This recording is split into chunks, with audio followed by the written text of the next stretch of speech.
So I always tell the story of how I started. Growing up, I had a single mom, so she always worked two jobs. So for a long time, she worked LAPD at night, and then daytime she would have, a little job around the house type of thing. So her and my brother for a while worked at a movie rental place.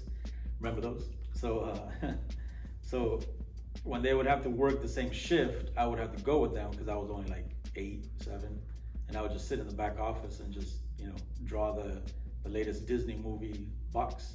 So I just started from there, and then I just kept progressing from that. But I knew like ever since then, this is what I want to do. So took the long way. I did finance for a while. I did mortgages. I did all that type of stuff. But now all I do is basically art based. So coming out of high school, obviously the next step was looking for a good college to go to.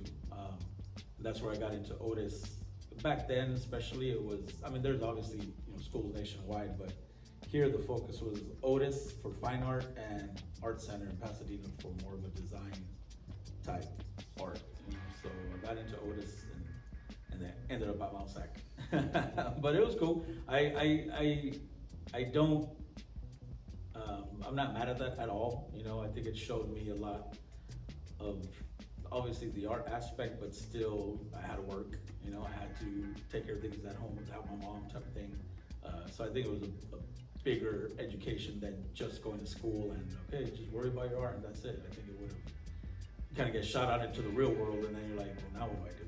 And I think doing it that way made me hustle more, made me aware of that I need to grind all the time and not just expect handouts or things to fall in my lap. So I think as far as styles, my go-to is I love to draw the figure and manipulate the figure in different ways. Either the way I paint it, the medium I use, or actually like distorting the figure to bring some sort of emotion out. I think that it's usually not in the greatest and the happiest from the happiest place, but I think that's what I do to keep me just level. And you're not gonna get a big roar out of me whether I'm happy or whether I'm upset. It's just mellow, just chill out. It's gonna be all right type of thing. So I think that's what I use to help that. But lately I have been doing a lot of portraits. Unfortunately, a lot of people dying from COVID and just in general. So I've been doing a lot of portraits for people that have passed away. And as I'm doing them, it's not that it's funny that they passed away, but it's funny because I could hear my mom telling me that I sucked at doing faces. So now, people are paying me to do portraits of their loved one, who's obviously hugely important to them because, they're doing the celebration of life for them, and they trust me to do that, and it's crazy. But I laughed on the inside because of that, because my mom used to tell me, "Oh, you're not that good at faces." So I think that's where I started with the figure, but you got to be full rounded. So, if you look at a lot of my work, you would expect, put it this way, a lot of people will see my work and then see me, and then I hear it a lot. "Oh, you don't look like somebody who would do that." And I'm like, okay, I don't know what I'm supposed to look like. But yeah, I'm not, out there yelling artist the way I look. But as far as when I express myself, and especially if it's something that I'm, feel strongly about it, for sure I'm yelling on the canvas, one way or the other, whether it's excitement or the opposite. As far as calling myself an artist, I think I'm barely starting to feel a little bit comfortable with that, because now I'm older and I'm able to realize that is what I'm doing. I'm creating art full time. Like I said, whether it's commercial or my own, that's what I'm doing. But it still feels a little bit weird, and I don't like to. I'm not that, hey, look at me guy.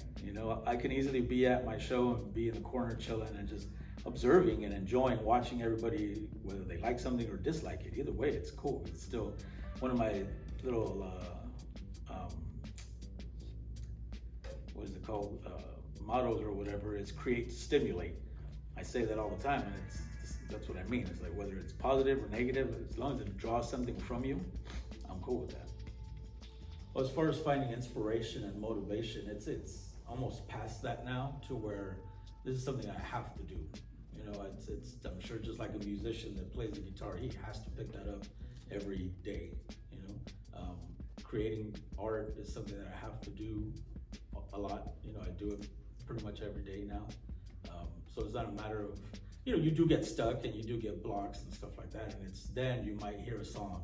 There's definitely always music playing while I'm painting or working, but the inspiration could come from anything really. You know, it could be something big going on in the world, or it could be, you know, the way a rusty nail looks against a blue painted wall, and you're like, dang, those colors, the way they contrast each other is crazy, and you kind of go from there.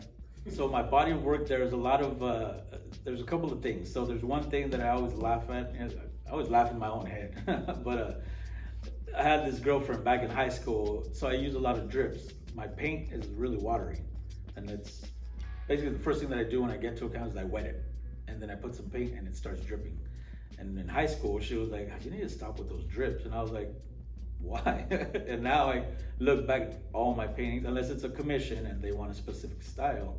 But if it's me, there's drips all over my painting. You know, and a lot of times it could look like a completed abstract painting, and I'm like, okay, now I'm ready to start. Now I'm getting into layering the drips a lot, so I'll let, you know, one layer dry, and then I'll go over it again. So that way, just it creates different layers on top of each other, and just looks grimy. You know, I like that grimy look,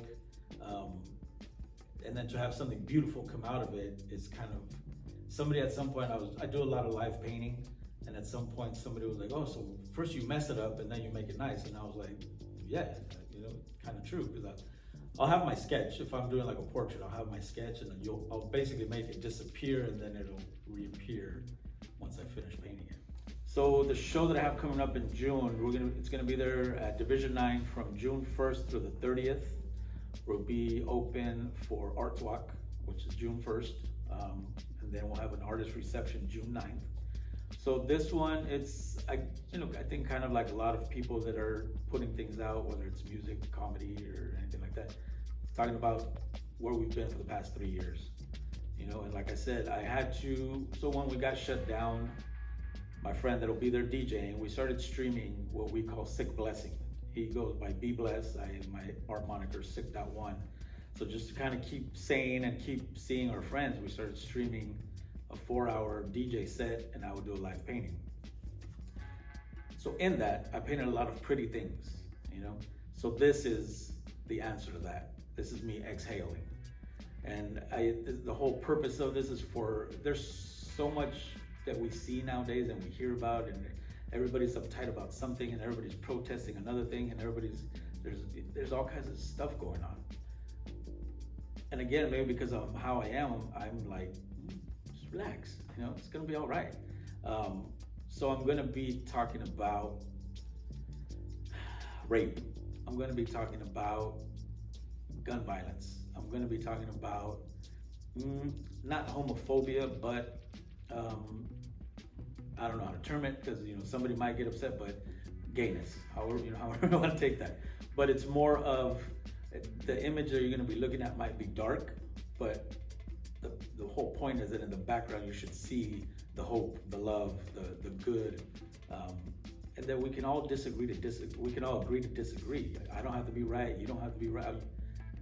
Again, we can all still be here and be cool, and you might not like this about me, and I don't, but it's not something that we should have a problem with. You know, it's just a difference of opinion. You know, we saw Trump, obviously, there's going to be a piece about him in there. Like I said, the gun violence. So it's just going to be a lot of dark things. But so my whole point is, you know, start uncomfortable conversations, but conversations that we should be having. You know, as far as this show, I think it's probably going to be in that aspect. It's going to be my loudest show, you know, for lack of better words. Up until now, it's usually been a themed show, or, you know, something where I'm, you know, I tone it down, but this one, that was the whole idea. That's why it's exhale, let it out.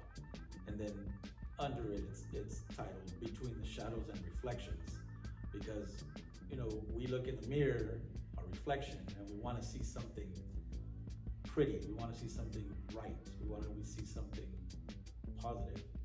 And then when you look at our own shadows, you're like, we got dark, all of us, you know what I mean? So it's kind of it's kind of just letting that all out, and at the same time, the viewer taking a look at themselves. What would I tell my younger self? I think I would definitely tell myself, keep grinding. It's not going to be easy, but definitely do you. You know, my style hasn't changed dramatically over the years. Have I done different things? Yeah.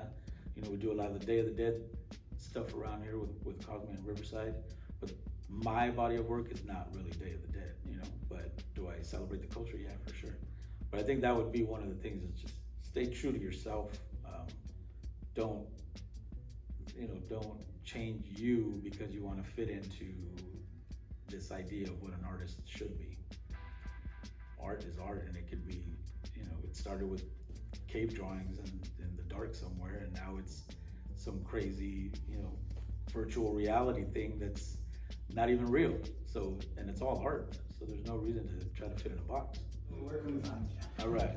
So you can find me just like anybody else in the world, pretty much. On Instagram, it's at sick.one, SICKDOTONE. You can always visit the site, pablodamas.com. Again, we'll be down here June 9th, Division 9 Gallery from 8 p.m. to 12 a.m. So come by, eat a taco.